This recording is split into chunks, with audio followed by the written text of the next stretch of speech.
Assalomu alaykum do'stlar. Yirtqichlar va o'ljalar yuzma-yuz kelganda xato qilish imkoniyati bo'lmaydi. Aynan ushbu video roligimizdagi hayvonlar janglari barchani hayratda qoldirdi. Shu kabi videolarni tez-tez ko'rib turishni istasangiz, kommentariyada yangisidan bo'lsin deb yozib qoldiring. Aytgancha, video roligimiz kengroq tarqalishi uchun like tugmachasini bosib kanalimizga obuna bo'ling. Qani unda boshladik.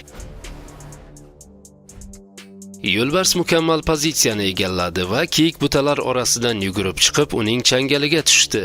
Unda umuman imkoniyat yo'q edi. Shuning uchun hammasi bir zumda hal bo'ldi. Kichkina jirafasi bo'lgan ona allaqachon sherlar to'dasi bilan o'ralgan edi va onasi uzoqlashishi bilanoq sher hujumga o'tdi. Kichik jirafa kutilmaganda tepish bilan javob qaytardi. Onasi esa darhol orqaga qaytdi va keyin ular yugurib ketishdi. Ko'rinishidan ular sherdan qutulishga muvaffaq bo'lishdi.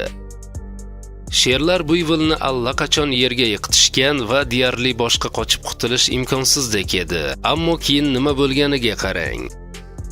Bahaybat qarindoshi zirhli poyezd kabi kirib keladi. Sherlarni tarqatib yuboradi va qarindoshini qutqaradi. Sher sayyohlar mashinalari oldida podadan adashib qolgan yovvoyi buzoqni payqab qoldi.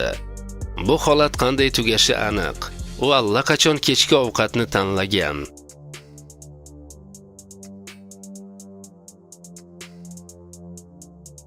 Buivol hashamatli botqoqqa kirib yotdi va o'zicha mazza qilib dam olmoqchi bo'ldi. Ammo sherlar kela boshladi va u qochishga ulgurmadi. Hammasi darhol tugadi. Arslon qattiq taktika qo'llab buivolni nafas olishiga to'sqinlik qilayotgandek bosib bo'g'moqchi bo'ldi. Ammo uning qarindoshlari allaqachon orqadan yaqinlashib, bu safar ham o'rtoqlarini qutqarib qolishadi. Tropik daryolarda hamma narsa tezda hal qilinadi. Suvga biror narsa tushishi bilanoq yirtqichlar allaqachon ularga yaqin. Bu yerda qush deyarli darhol suvda katta ichkamar tomonidan hujumga uchraydi.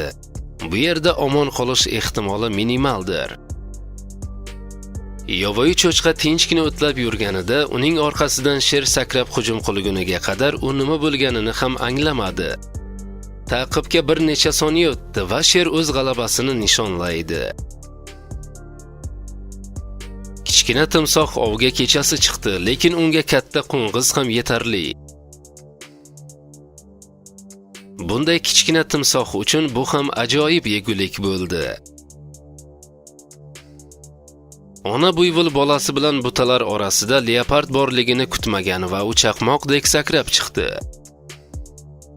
U buivol bolasini ushlab, onasining ko'z o'ngidagi butalar orasiga sudrab ketdi, lekin afsuski u hech narsa qila olmadi. Yana buivol va sherlar. Butun sherlar jamoasi uni o'rab oldi va navbat-navbat hujum qilib, uni yerga yiqitishga urindi. Buivol uzoq vaqt oyoqqa turdi va taslim bo'lmadi va unga yana omad kulib boqdi. Qarindoshlari kelib sherlarni tarqatib yuborishdi va uni qutqarib qolishdi. It qanday qilib pitonning halokatli o'ramiga tushib qolgani noma'lum. Ammo ilon uni allaqachon bo'g'ayotgan edi. Yaxshiyamki yaqin atrofda ilondan itni tiriklayin tortib olishga muvaffaq bo'lgan odamlar bor edi.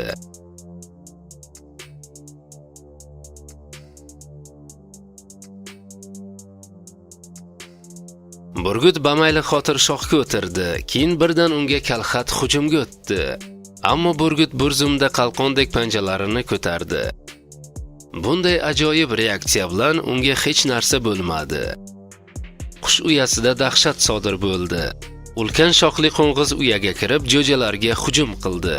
Ona qush umidsiz hujum qildi va uni tashqariga tashlamoqchi bo'ldi, lekin u juda kuchli edi. Oxir-oqibat bu beadab jo'jani pastga itarib yubordi.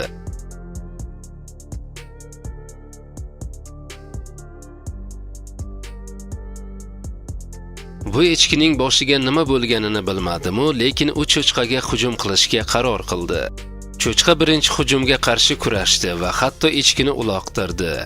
Lekin echki yana hujumini davom etdi. Qarangki, quyonlar itlarni qanday qilib oson aldab qochishadi va ular sarosimaga tushib yugurishadi va bunday tez yuguradigan quyonlarni qanday tutishni umuman tushunmaydilar. Ammo yovvoyi mushukdan deyarli qochish mumkin emas. U yerda minimal imkoniyat bor. Baliq sakkizoyoqqa hujum qilishga qaror qildi. Lekin u maxsus kuchlar bo'linmasi kabi himoyaga ega. U bir zumda pastki qismga aralashadi, rangini o'zgartiradi va hatto siyoh bulutni chiqaradi. Ushbu tutun orqali sakkizoyoq qochishga muvaffaq bo'ladi. Ilon qurbaqaga hujum qildi va u orqa oyoqlari bilan qarshi kurashdi. Ammo bu yordam bermadi. 1-2 soniyadan keyin qurbaqa ilonning og'zida g'oyib bo'ldi. Cho'chqa tinchgina o'tlab yuribdi va qalin quruq o'tlar orasida o'zining ro'parasida o'tirgan sherni sezmaydi. Kerakli vaqtda u reaksiyaga vaqt topolmaydi va o'ljaga aylanadi.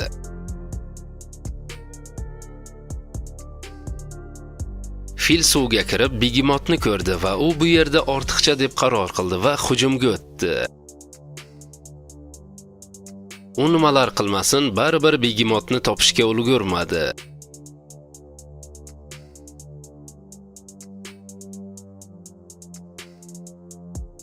Arslon uzoqdan sug'orish joyida cho'chqalarni ko'rib qoldi va tezlashib hujumga o'tdi. Katta cho'chqalar qochib ketishdi, lekin kichik cho'chqani u ushlashga muvaffaq bo'ldi.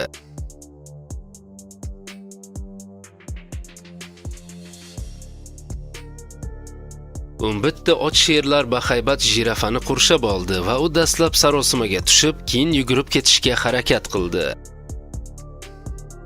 Ammo u uzoqqa bormadi. Oxir-oqibat nima bo'lganini o'zingiz ko'rib turibsiz.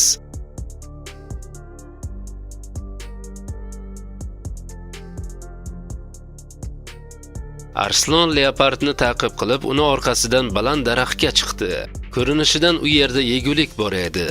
Leopard shoxlararo qochib yurdi, lekin oxirgi lahzada boshqa shoxga sakrab o'tdi. Bu uning omon qolishining yagona yo'li edi, lekin arslon yegulikka ega bo'ldi. Hovliga yovvoyi ayiq kirib keldi va uy mushuki yaqin atrofdagi butalardan sakrab tushishini kutmagan edi. Ayiq hayratda ortiga o'girilib qochib ketadi.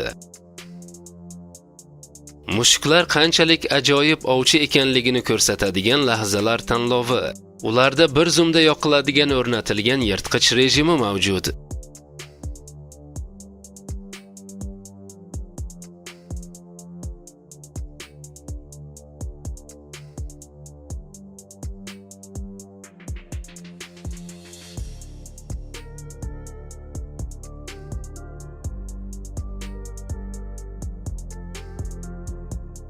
Do'stlar, bugungi videorolikimiz o'z nihoyasiga yetdi. Bundan-da qiziqarli videoroliklarni ko'rishni istasangiz, like tugmachasini bosib kanalimizga obuna bo'ling.